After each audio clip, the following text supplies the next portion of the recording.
Hi everyone. Hi, Archana. Can anyone hear? I can hear you. Hi, Hi. Arjuna. Hi, Arjuna. Yeah, there is some issue in my audio. I was checking it. Everyone is silent. No, I got.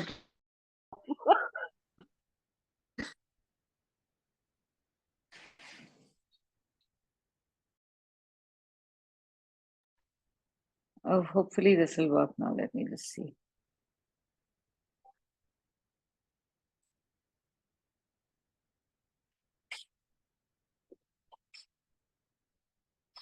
No.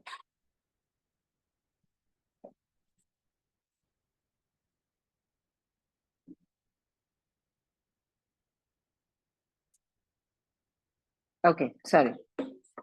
Can you hear me now? Hopefully this should work.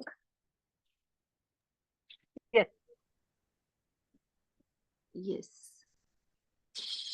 Yeah, Aditi, Okay. your video is frozen. Yeah.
Okay, sorry. Let's begin.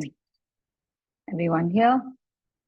Okay, right. So as I was saying, pencil sketching, we need to, this is, I think, like the mother of all mediums. If you get pencil sketching right, everything else is a breeze.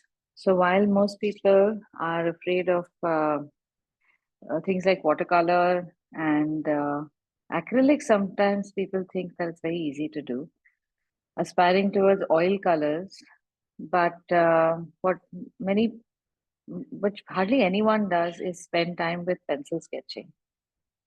And I think the inherent flaw in that is the fact that what pencil sketching can do for you is just unknown. So I'm going to explain the way I understand pencils. So I'm going to introduce you to pencils anew, how they are different and how they are very valuable for any kind of art practice. And any amount of pencil sketching done every day exponentially increases your ability or your skill set.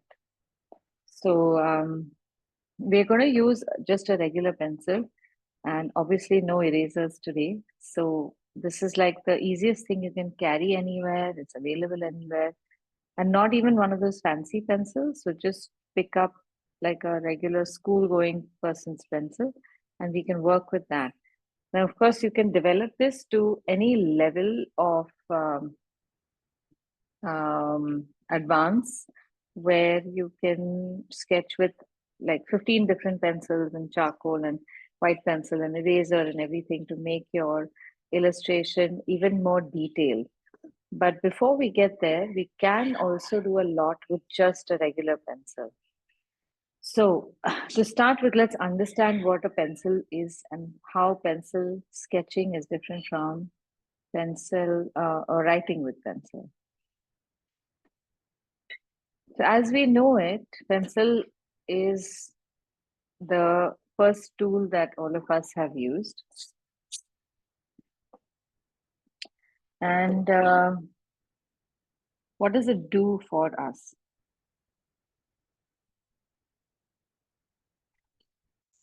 So when we write, this is possibly the largest size that we would write at, even smaller than this most of the time. So pencils can be used for writing,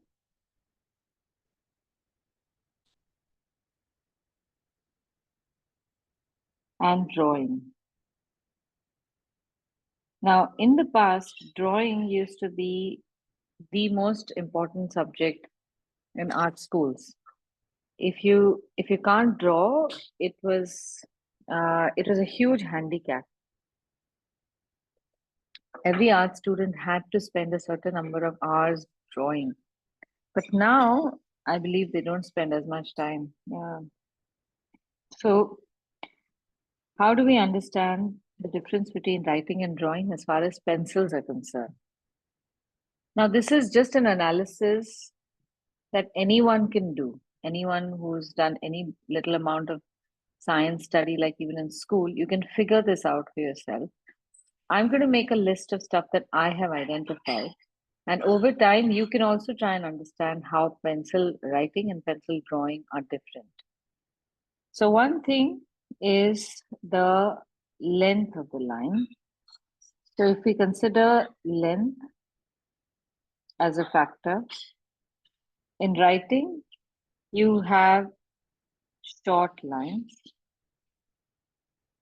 In drawing, you have short plus long lines. So it's not as if they're opposites, right?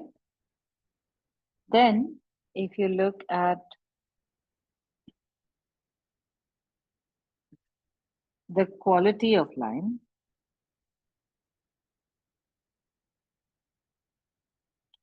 in writing, they have to be firm, a firm, defined, definite line. But in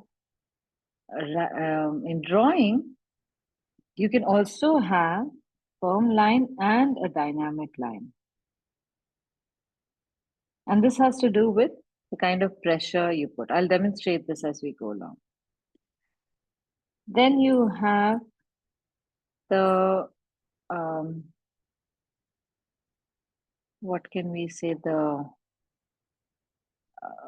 come to what the qualifier is over here. In writing, we have dark lines. In drawing, we have dark plus light lines. Right? Now, if we come to the purpose, why do we use pencil for writing? It's pretty simple. You need clarity and legibility.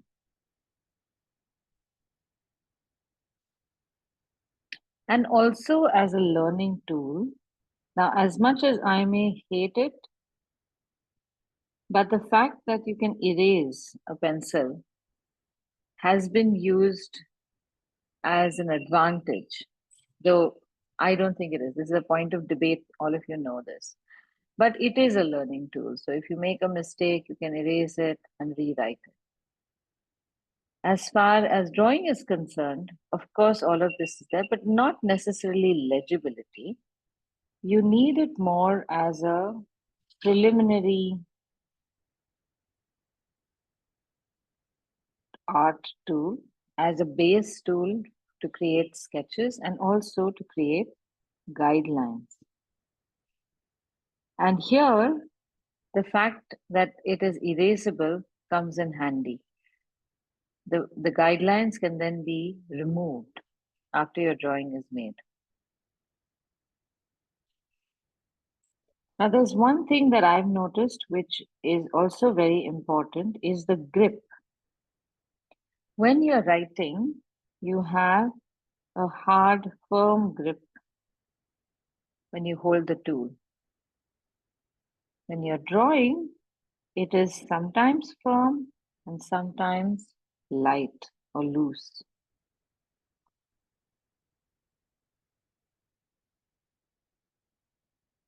In the same thing as grip, it also comes at what distance do you hold the pencil? In writing, you hold it closer.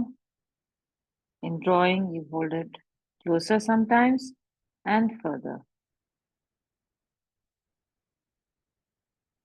So within this last week, every class I've done, this list has grown longer and longer. The first class, there were only 3 points. The second class, there were maybe 4 points. Today you have 6 points, 7 points. So the more you think about it, the more you will be able to see that there are differences. There are also like different types of pencils for drawing. So in writing, you would probably use a 2B, and here you will use the entire range from 8H to 8B and everything in between. So there's a number of pencils you can choose from.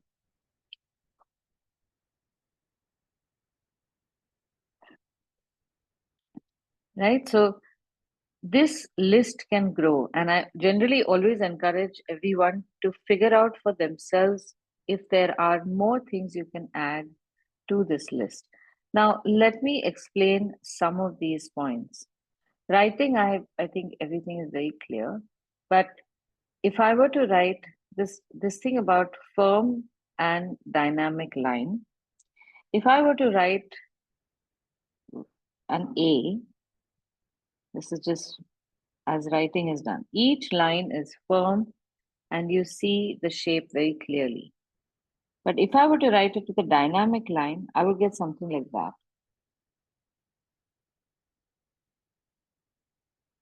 This is an absolute no-no when you're writing because it's not clear. So if I were to continue writing like this, you might not be able to tell what I'm writing either. So a dynamic line in writing is a no-no. But a firm line in drawing is perfectly fine. Right? Then we have the idea of, so I'll show you the demonstration of that also. Dynamic line in drawing. Suppose we have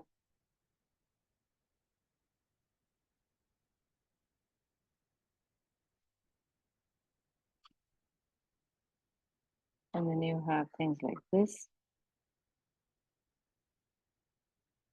This is a dynamic line. But if I were to have a firm line,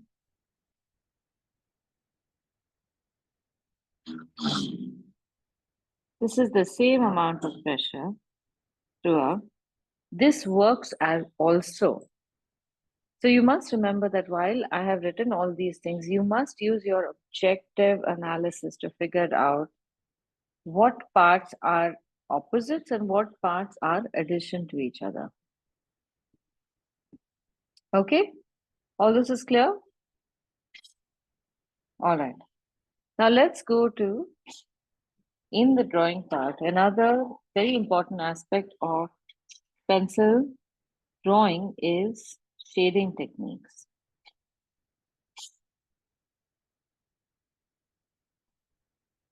Now a little bit about shading techniques. In pencil, the shading techniques are a combination of, I'm just going to write that over here, how shading works.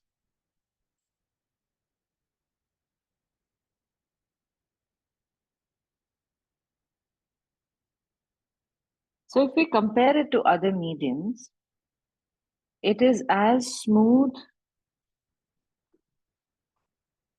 in transition as watercolor. You can do a lot of different shades in this. It can also be as textured as pen and ink.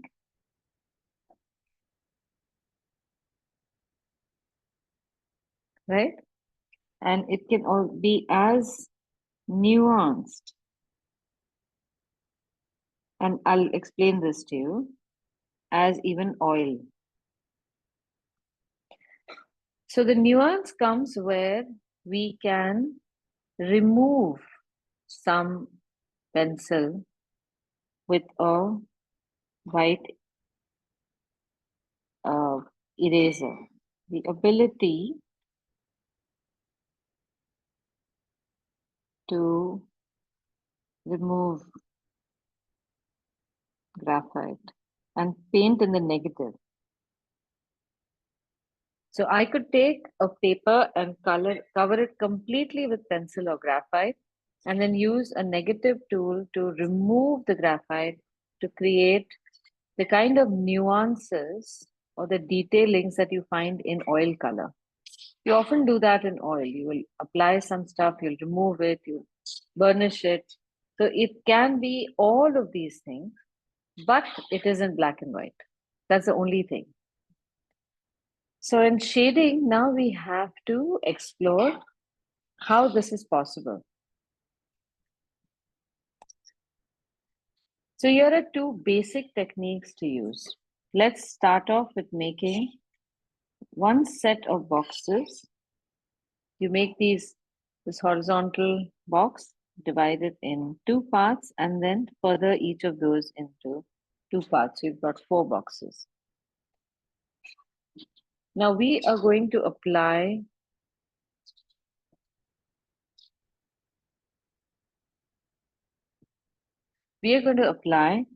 uniform pressure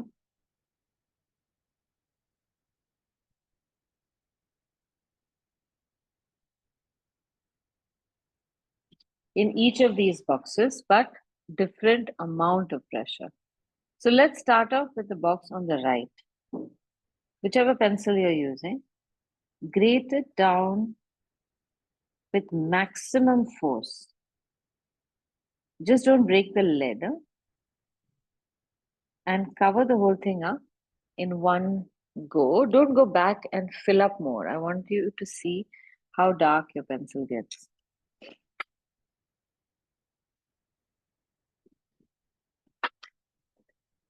So this is the darkest. Then in the box on the left, just barely guide your pencil. Don't even hold it. If you were to touch the pencil to the paper and to just guide it along left and right in this space, what would be the tone you would arrive at?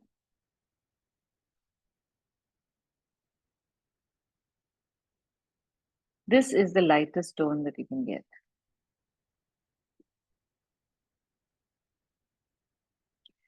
And now that you know what is the lightest and the darkest in terms of feel of pressure, you can practice making 2 more shades at least. So you have, this is 1 shade darker than the lightest. And now we need to put a little more pressure so you get 1 more shade between these 2.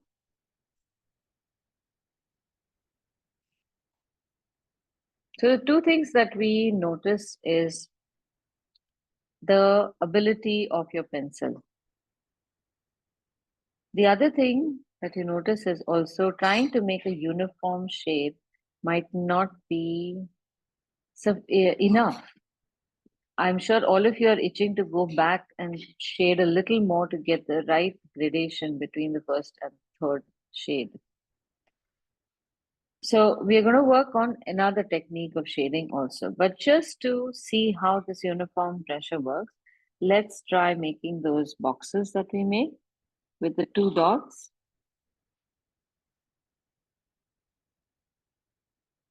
Okay, anyone who's new today in class? Nobody is new, no? Everyone's made this box before. Anushri. Anushri, have you made this box before? Yes, ma'am. Okay, fine. All right, so now pull the center line down.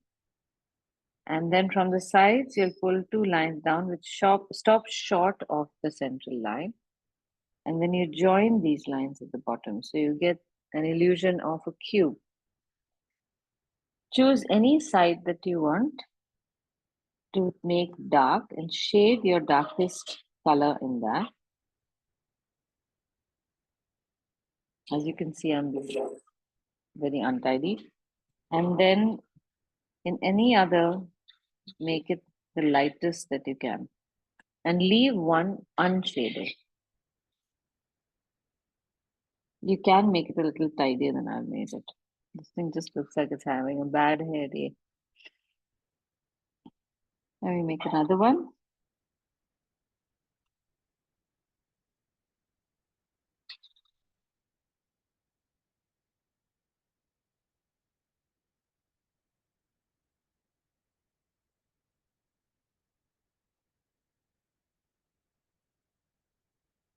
So this kind of an illustration where you have a very dark shade, or the darkest you can get, and technically this is zero shade, the lightest part, because you put nothing on it. This is a high contrast image.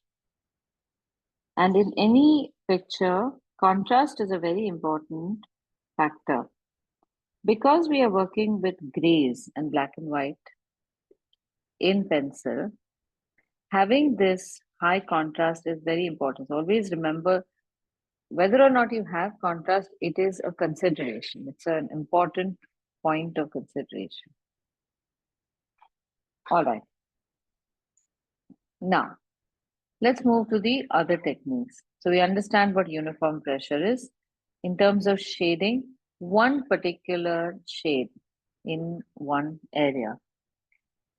Now, suppose we draw 3 boxes. Draw 2 that are closer together, and then draw 1 that's slightly apart. The 2 that are closer together, we are going to try uniform pressure. No, sorry, it's not uniform. This is going to be variable pressure.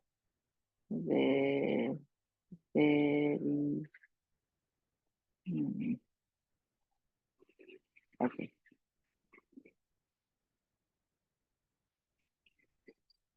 Since I've said no erasers, I'm going to have to do some regard like I did in school.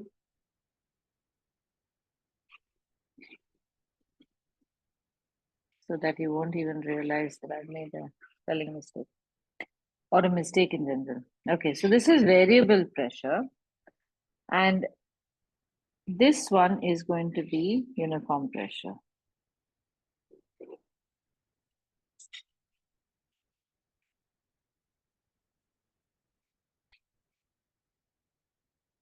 Now, as we proceed, one thing I must tell you is get a small sheet of paper that you can use as a guard sheet, because now as you move your hands on the paper, everything is going to start smudging.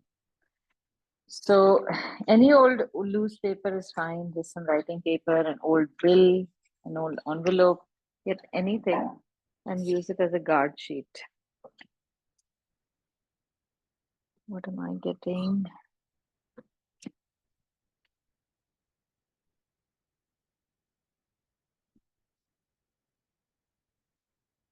Let me just get a paper.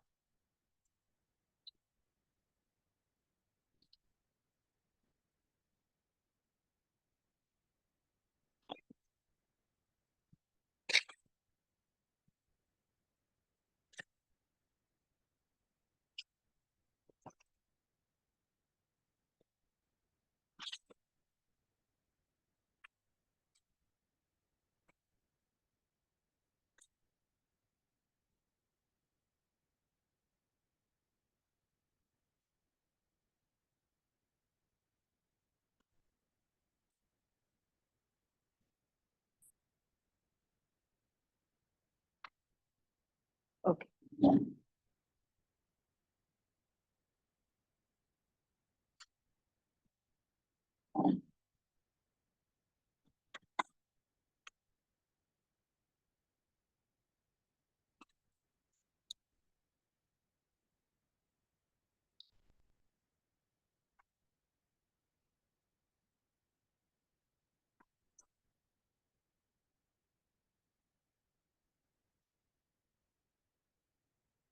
Okay, so what I want you to do with this is, with variable pressure, we are going to start off dark And then as we go along, we are going to steadily reduce pressure till we come right to the end and then stop just short of the end of the box. So start with as much pressure as you can. You don't have to do it fast. Do it consciously. By the time you come to about a fifth of the box, you can start reducing pressure. And the pressure reduction needs to be very uniformly gradual so that you don't get any massive breaks in your shading. Though it's a small space, it's important to pay attention to it and do it very consciously. It's almost like meditation. You to be aware of where your hand is going and how it is shading.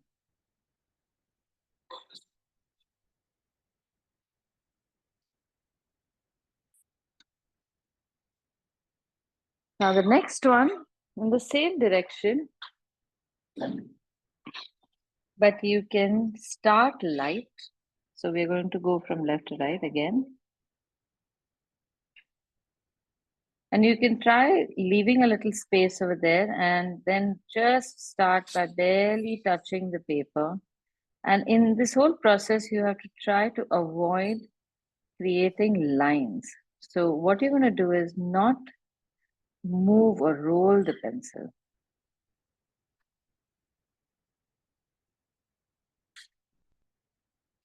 And as you go further and further, you will slowly increase pressure. This requires a lot of concentration. You'd be surprised. Keep your breath regular.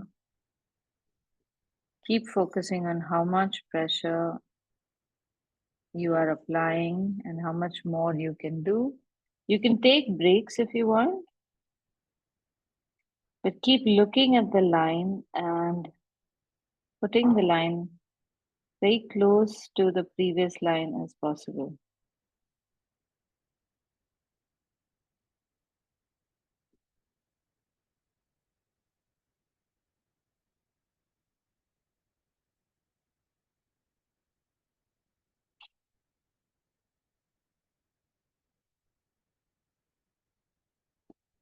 The results of the two will be different. We are not trying to match results. We are just observing what we can do with the pencil.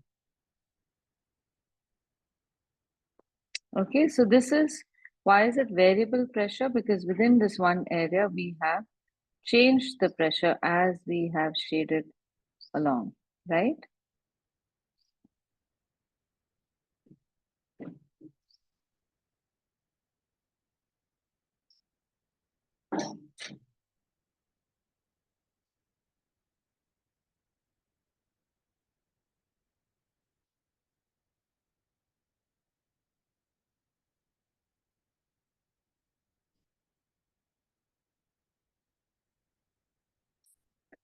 Now for uniform pressure, this is going to take even more time. What I'll have you do is take the lightest pressure you can put in this area and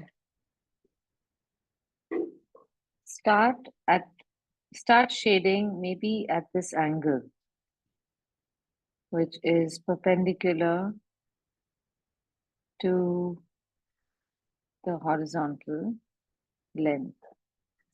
And what we did over here in the first box, we have to do this on the entire box, but not at the end. We want to leave that high contrast white part right in the end. Now, as you go along, you'll notice that on the paper that we have, the book, that it already starts looking a little textured. Because as we are shading, and one edge of the pencil is grating, that edge is becoming blunter but wider. So you get a much more textured line later. Over here, it looks very fine. So let that be. Don't try to change it. So here now we worked at a 90-degree angle. We went back and forth in this direction. But the pressure was uniform.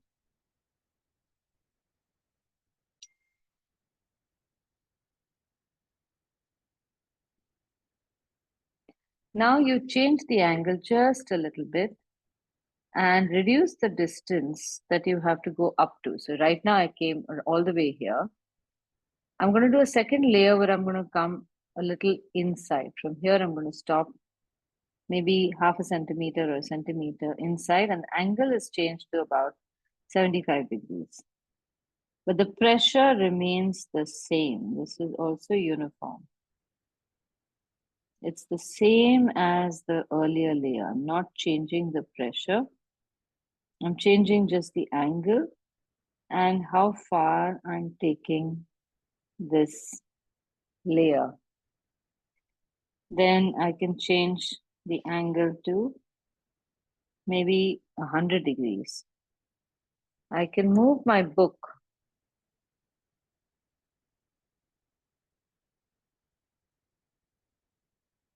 The changing of the angle is because since our paper is textured and we are using such a light hand, it's like snowflakes that would fall on a mountainscape.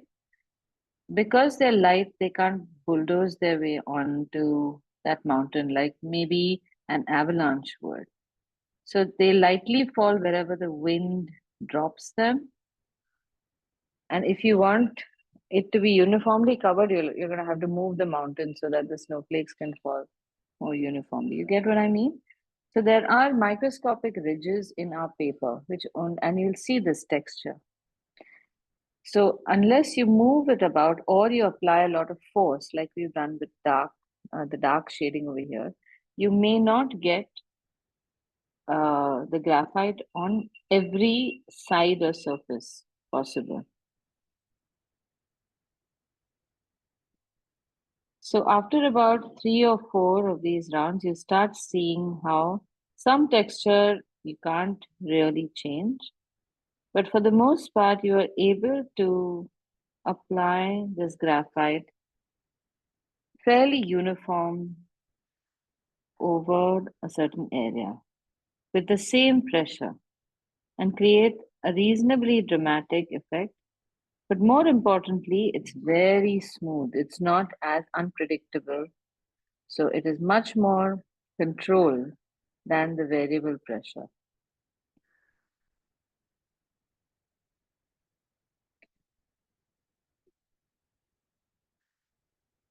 So this is the technique that I thoroughly enjoy, and I can sit for 6 hours at a time, breaking my back, turning my shoulders into rocks, so long as I can do this very fine shading.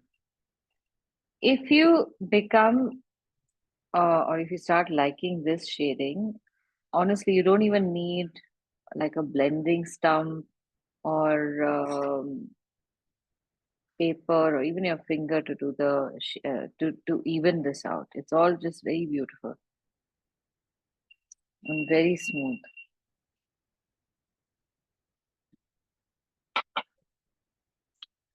Rida, hold your book.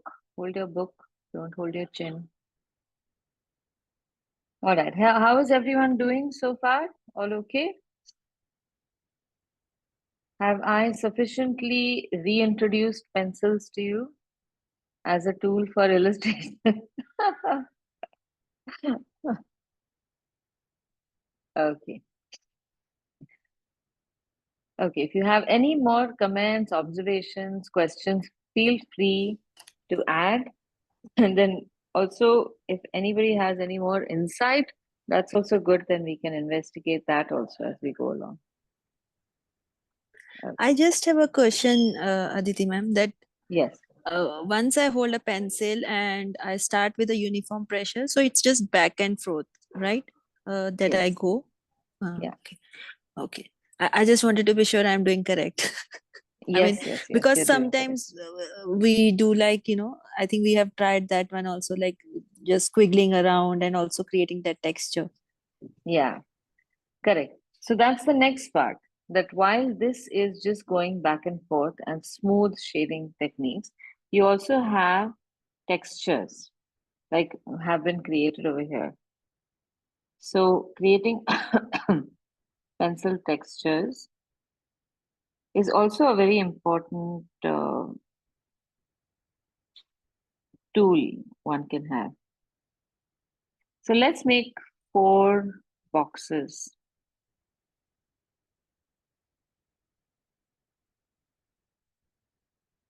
Now, again, when you're making these boxes, in case I have not told you this before, try to keep the space between the boxes uniform. And be very organized about your page. We need to have a page that looks good, even if it is like a technical page. It has to look like, oh, I want to take this and put it up. So don't draw boxes all over the place. Keep them well organized. Draw your lines in order. And this thing about negative spaces is that regardless of the size of your boxes, if the negative space is uniform, your boxes will look good. All right, so let's start with some basic pencil textures. One is just lines. So if I were to draw a set of lines like that, just draw vertical lines. And as you are drawing them, you can change the pressure and also reduce the length. So I have a negative space or 0 pencil area over here. Why the picture is not clear today. Then I'm going to change the angle and continue this in a smaller area. So this is like shading where I say draw or paint something else or paint something less. In this case, we are shading something less or shading something else. Now keep changing the angle and the area that you are shading, and you'll automatically start seeing light and shadow and contrast. So theoretically or potentially, we can change the direction 360 times of the line, and you can keep going at it, making minor changes and adding more and more graphite to the page.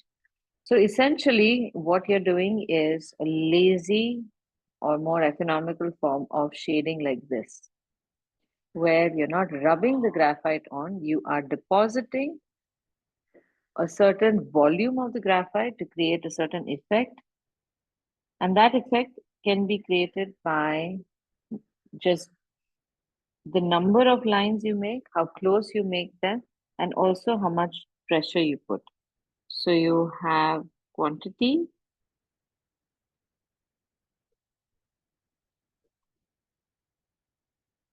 distance between, and darkness.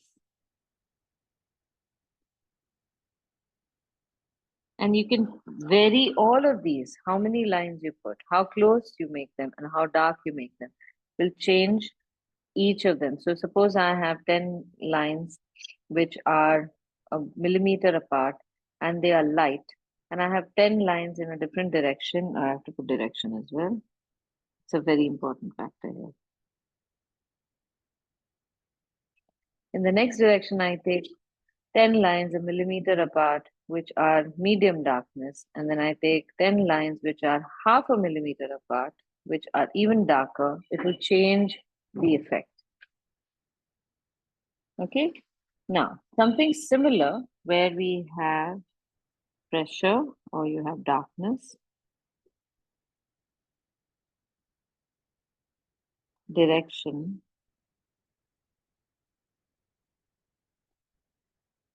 and I guess distance. But quantity cannot be described, I suppose, is if you do a back and forth squiggle. So I'm going to just create the same effect with pressure, not so much the distance between the lines or the quantity of lines, but the direction of the lines that I'm changing and how much pressure I will put.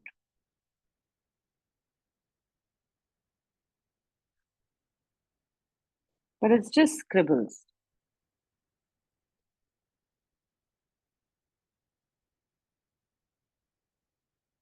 The same thing can also be done with squiggles. So these are slightly rounded lines.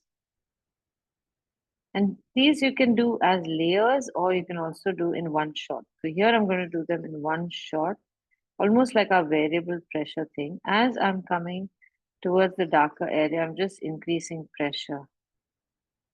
So unlike the first texture of lines where I built one on top of the other, this one, and even this one for that matter, can be done in one shot by changing pressure alone.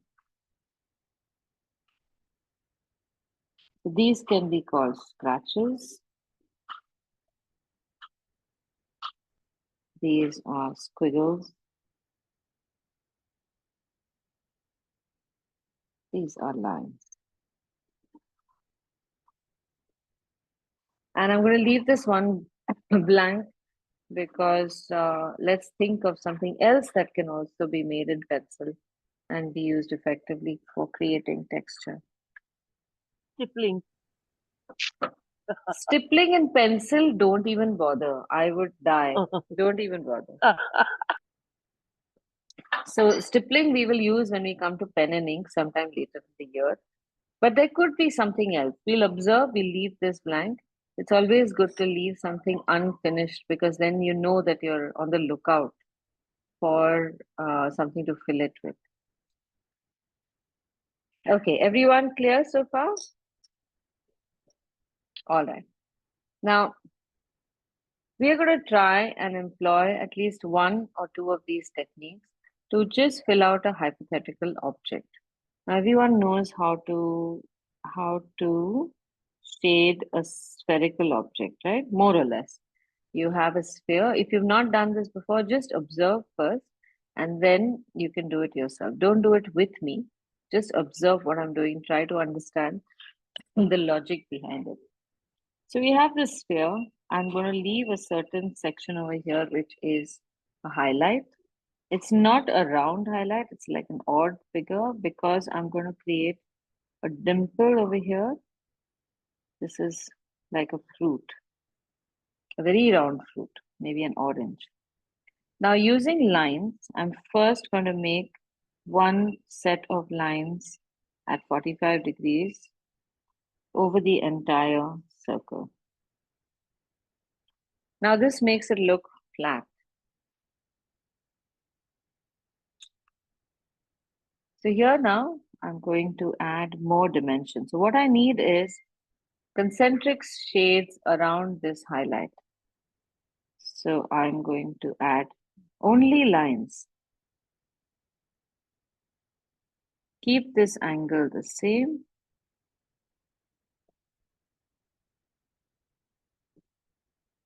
But I've broken it up. Change the angle. Pressure is the same.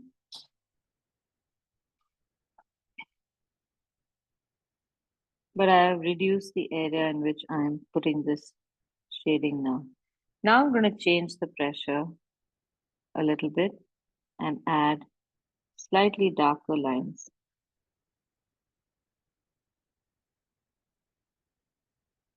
So I don't have to be concerned about the kind of texture that is created because of the lines overlapping. I'm going to also add a little texture over here with just lines. And then a little texture over here with just lines.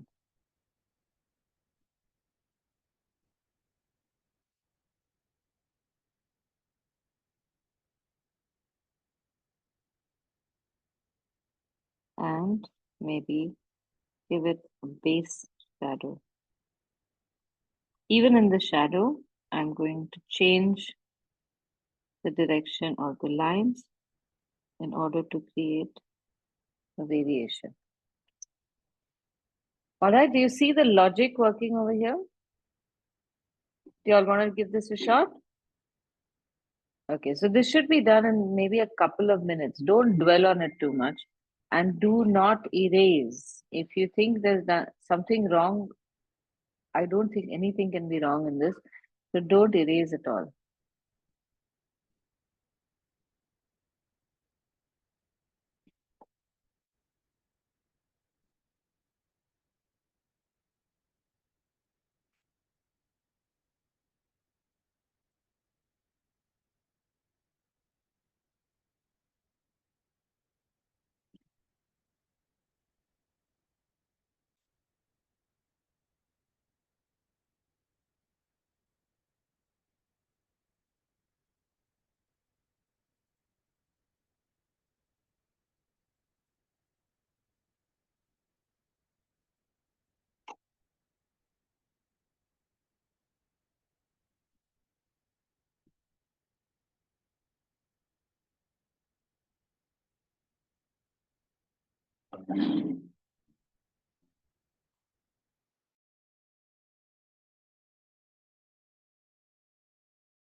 Now, in order to get this, I want you to move only your fingers back and forth.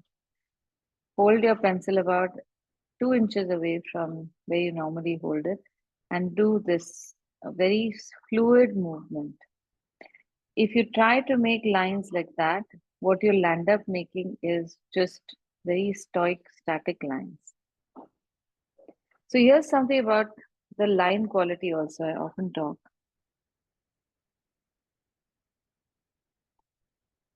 Over the years, I've realized that our line quality requires a certain character. So normally when we are drawing lines, a hesitant beginner will draw a line like that. I don't know where the fear comes from because it's just a pencil line. So this is building a line one on top of the other, like how they built railroads in the US. Wrong drawing of line. Then there is the other hesitant beginner who will just draw a line like that, which is again building lines based one on top of the other. That is wrong also. Then there is the line where you will kind of make a loose, like a light line, and then do this on top of it. This is also wrong. So the best line that we can have, or the lines, like you can't just work with one kind of line. Have a firm line running through. Whatever it does, even if it goes a little wonky, it's fine. A firm line is good. And the best line is one where you can modulate pressure. So you have light, dark to light to dark. These are the lines we want where pressure is modulated. So if you're going to draw something, like if I want to draw something over here, I should be able to modulate pressure. There has to be a dark and light portion, and the line should almost end as if you don't know where it is because it has to trail off.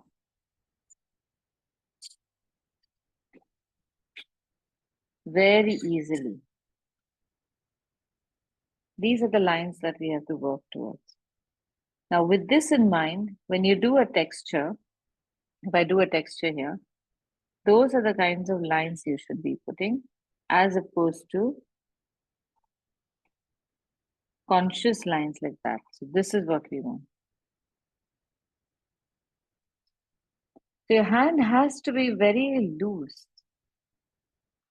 If you can imagine the bottom of a pendulum, where your line just comes and goes and comes and goes. Every time it comes in one direction, the pendulum comes in one direction, a line is made. And then it trails off because the pendulum rises up. Then it comes down again and becomes dark and then it trails off. So take off on both sides.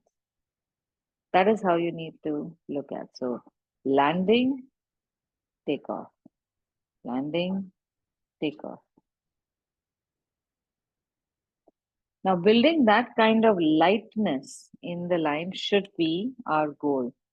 For this, everybody's non-working hand should be on the paper. Hold your paper because that gives you anchoring. And then this is like when, I'm sure you must have seen those figure skaters, when the boy picks up the girl and then she does all sorts of natak while she's up in the air. But if he was not holding her, she couldn't do all the tumbling, right? He has to remain stable and he cannot be wishy-washy. So your non-dominant hand is that skating partner who keeps your body steady, your weight balanced, so that your right hand or your working hand, drawing hand can do whatever they want. Okay, so all this is clear so far? So I'm going to now give you some pictures to work with. These are actual pencil sketches, which we are going to study and redraw as we see them. I didn't want to add them before because I did not want you to start analyzing those pictures before I explained all of this to you. Now, with all this information, you will see these images in a different light.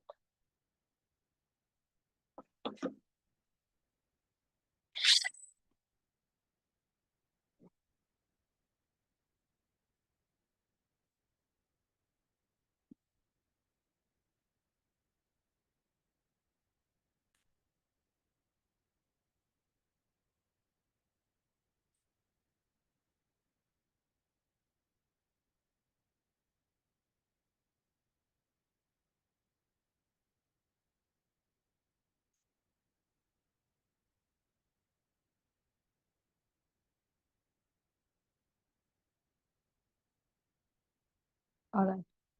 Let me explain some of the pictures to you.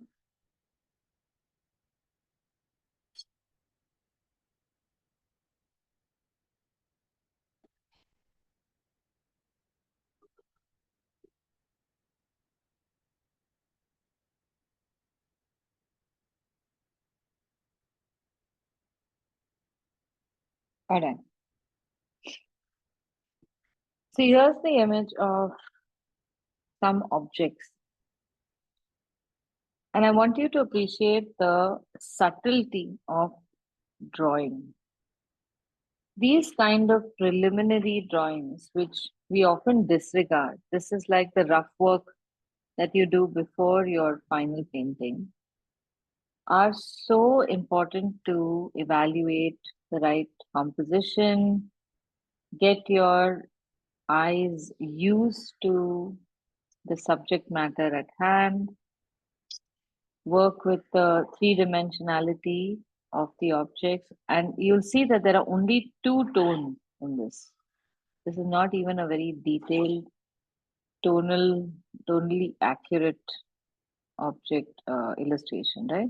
So you have one tone over here that's vertical lines, and then another with more pressure that's over here, and that's about it. They've not even bothered with more tones than that.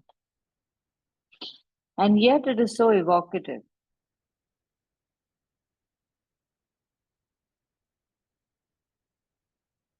Now the next one is a little more advanced than this, where the tones have increased, but again, the shapes are very modest.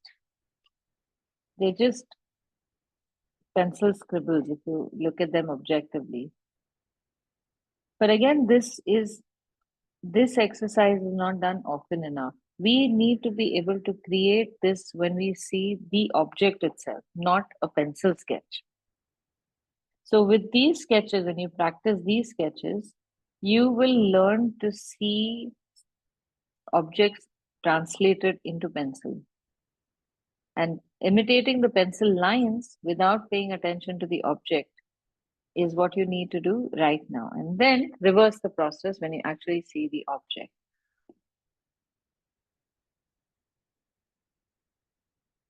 Here we have more scribbles than lines. Again, more scribbles, but enough lines as well.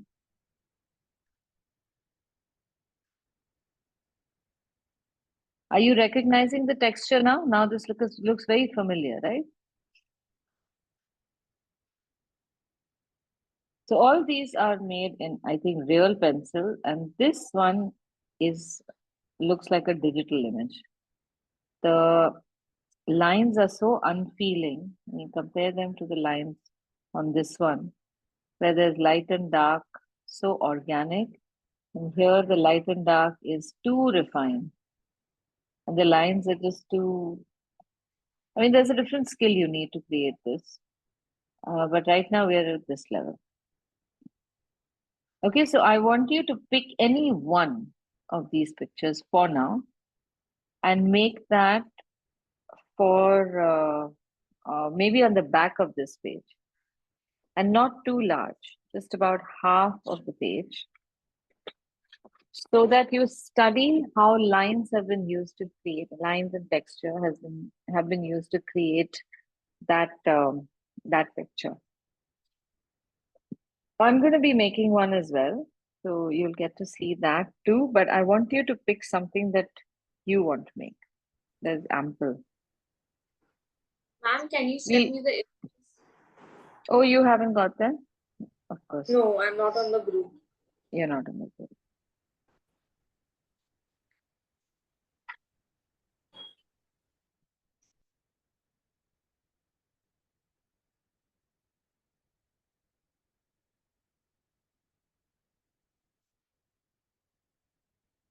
So you can take a whole picture or an object or a bundle of objects also, like one fruit from the first picture, one fruit from the fourth or fifth picture, or the entire of the sixth picture, anything you want. In a page this size, make that study just about so much. I'm doing this on the back of our notes. And we are just going to try and recreate the effect, not necessarily imitating each line. I don't want you to do that. I want you to just get an idea of how lines can be used.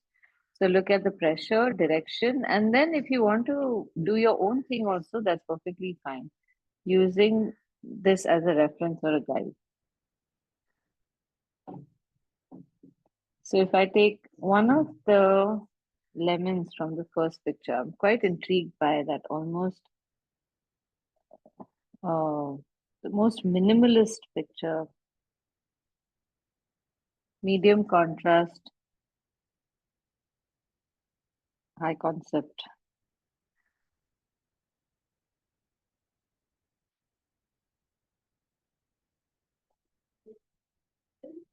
Without the shadow, this object just looks like nothing.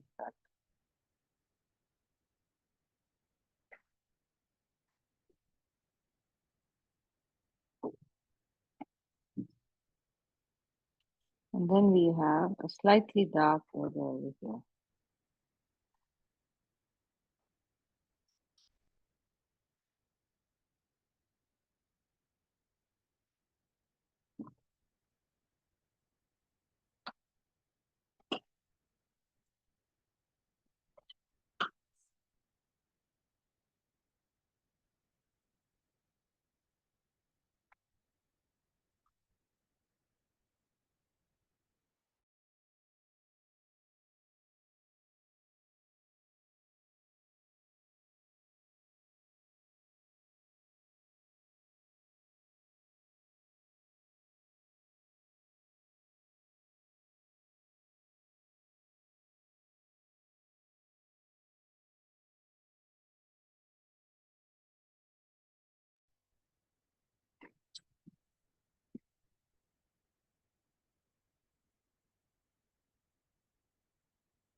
When you're making the basic shape, make your lines firm.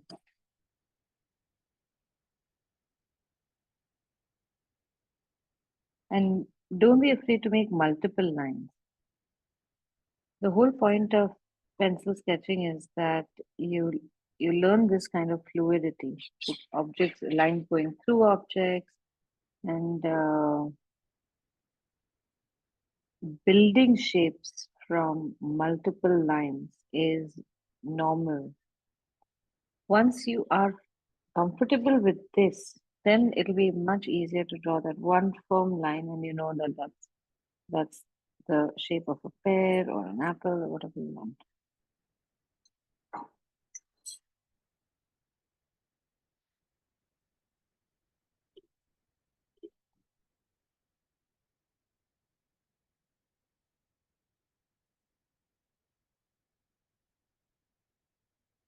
So remember, at every point, whenever we are doing art, the whole fun of art is we are trying to create illusions. And how can you create a successful illusion? That is our only goal. So when it comes to things like texture, and if you're unfamiliar with seeing objects as textured, because now this is a pear, but you'll say the pear doesn't have lines. How do I see lines in this to create a pear? If you think about it, you know something is a pear and different from a peach or an apple or even any other object is its shape and its in terms of um, like its outline shape and also three-dimensional shape. So basically, you just have to recreate an effect that looks like that. Whether you do it with watercolor or whether you do it with pencil, it's all the same. If you can translate that into lines, you're successful in creating the illusion of 3D. So I'm very curious to know, is everybody able to see that 3D effect in their own pictures?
How's everyone doing?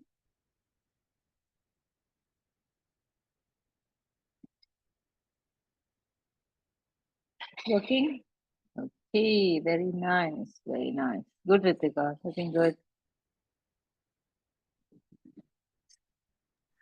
Actually, I felt now more confident with, I mean, initially I was thinking these cross hedges and all, Mm, it was not coming. But mm. after that, once I started drawing that I can start seeing those lines, those textures around. Good, good, very good. So now if you've done at least one of these objects, I want you to try with a real object. So get some kind of object that you have lying around you, maybe a pen or a jar, any kind of artifact.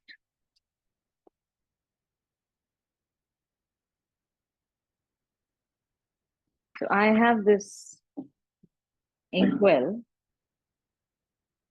If I were to draw this, so I'm looking at it at an No. angle where, very nice, Alka. Brilliant. Wonderful. Thank you.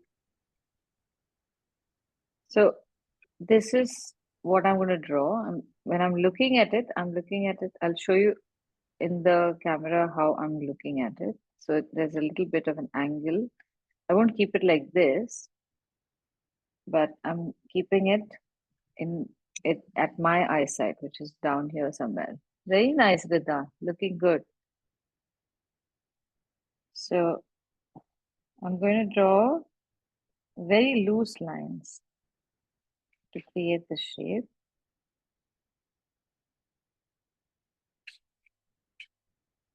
And I'm sure all of you will have some object around the house that you can sketch. Ideally, you should be able to pick any object and illustrate it in this form.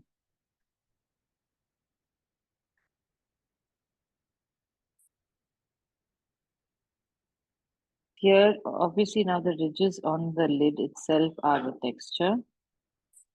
This is pretty flat.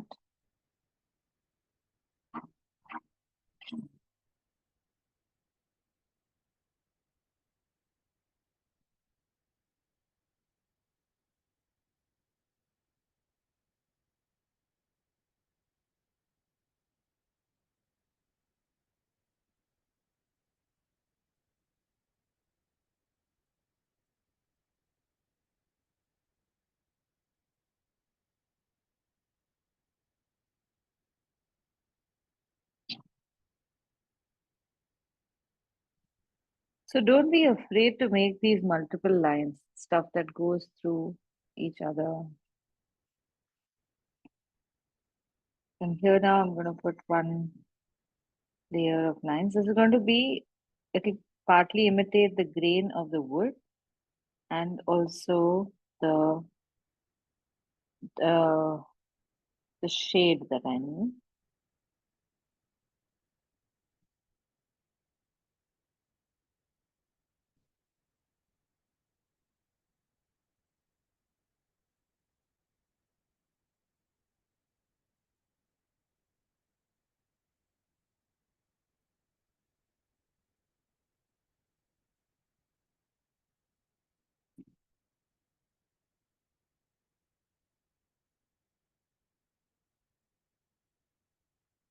And then mostly the fun part is over here in the bottle itself. There's a lovely light and dark, or just subtle darkness, dark tones in the bottle.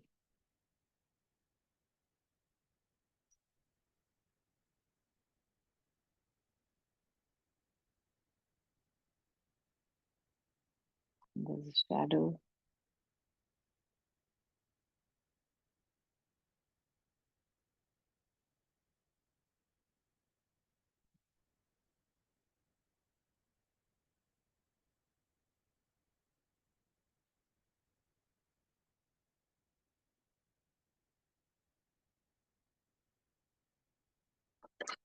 So you should be able to make quick 5-minute sketches in pencil of absolutely anything that is in front of you.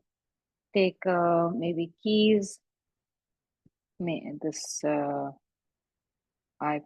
AirPods case.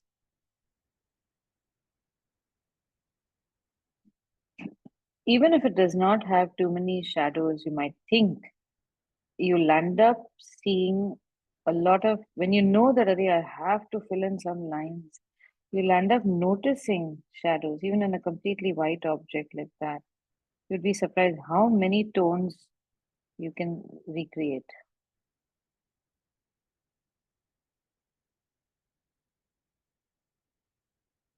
There's a very clear highlight over here that I can see. And then change the angle. It's almost like a rectangular fruit.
Archana, I think you can loosen up your hand a little more.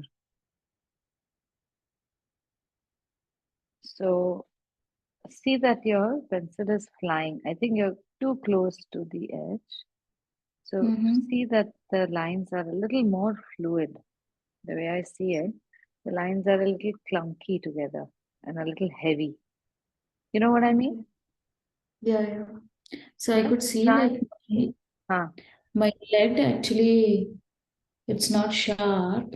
So I'm not Huh. getting the thin lines. So I'm not even sharpening it. So I get that strong lines. No.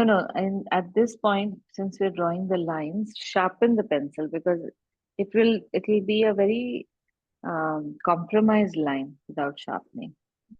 Okay. Okay, so for homework this week and this month, I'm going to give you all a lot of homework. And I'm going to hope that this homework is something that you'll take seriously even after the pencil sketching month is done.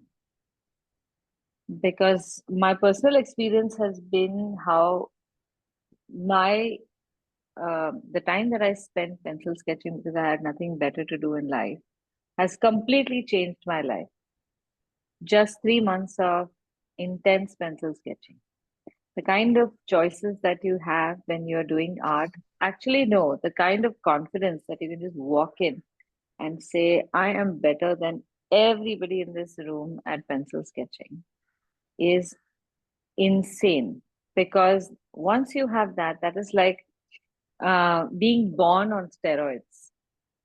You can do anything you want. You want to run as fast as Bolt, you can run. You can pick any amount of weight. You can pick any medium, and you can be sure that you will be able to do a great job with it, not just manage it. So I'll give you the reasons why it has worked in my favor as well. And I never saw this as an impediment. When I started teaching, a few things that I realized about beginners, which I did not go through because I did my pencil sketching bit at 16, 15 or 16, was the heaviness of the hand. It's just there. We all just have it.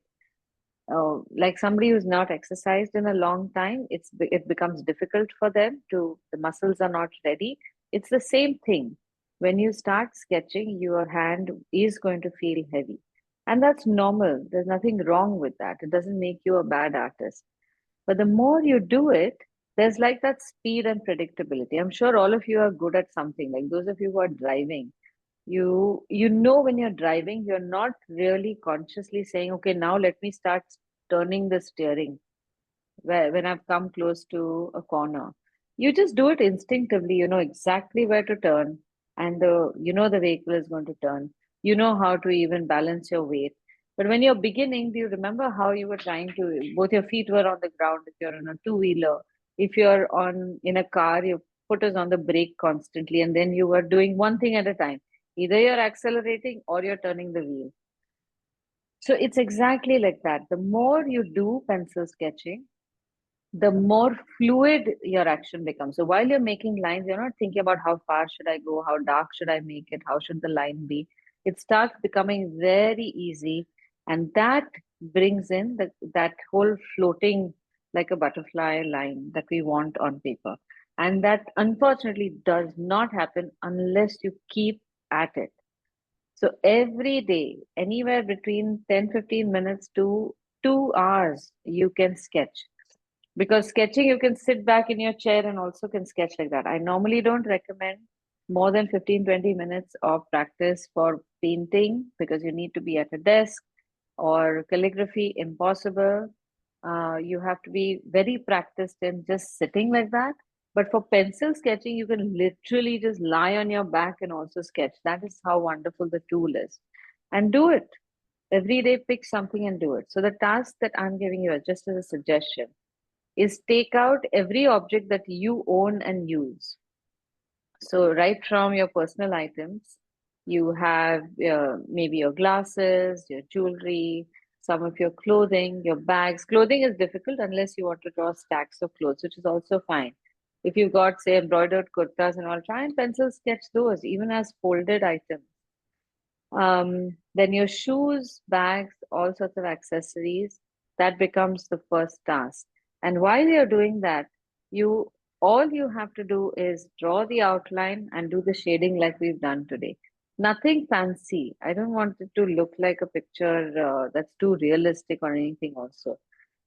Now, the second thing that happens once this is done, the second thing that happens in the process, and you won't even know that it's happening, is how you start seeing things around you. You have broken everything down into its line form and its shade form, which is like breaking it down to atoms. If you are able to create an atom, then you can string together any amount of atoms and create any material you want. That is how pencil sketching works. So if you break down something like an iPod case into just lines, anything is possible. Yeah, so this can become an iPod case. Those lines can then become another box, or they can become furniture, or they can become architecture. It's just lines. The ability to translate real objects into lines. This then becomes a foundation for anything else you want to draw. Because from here, then you can, after you've drawn this, then it's just a matter of painting. In painting, your hand already becomes so that you are able to then do any amount of painting very freely. Now, that is the issue with watercolor that a lot of people have, that they keep going back and forth, and then the paper starts coming out, that they don't know when to stop, and they don't have the patience to wait. All those issues are slowly taken care of because you've just developed this kind of observation, this process.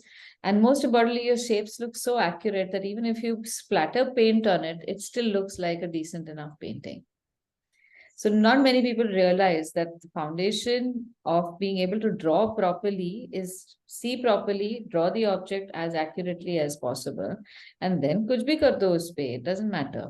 They focus so much on no. Watercolor painting means I should be doing watercolor more than color pen or regular pencil. Okay, so this has been my experience. Now, hopefully you all can also, oh, look at that. Alka's already started drawing with her objects of possession. Very nice. That's my brush holder. Holder, very good. Cool, so you all have enough to do. And if you have a small diary or something, do this in that and put a date on it. So you know what dates you did what and how you progressed. All right? Okay, and definitely share all these images on the group, and please pressure all the other participants to feel guilty that they're not doing enough, and then they will start doing also. Okay. Okay. All right. Shall we end the session then? See you next week, everyone. Bye. Yes. Yeah, Didi. Okay, thanks. This was lovely. Thank you. Bye bye. Bye-bye. Bye. Thank you. Bye. Bye bye. Bye.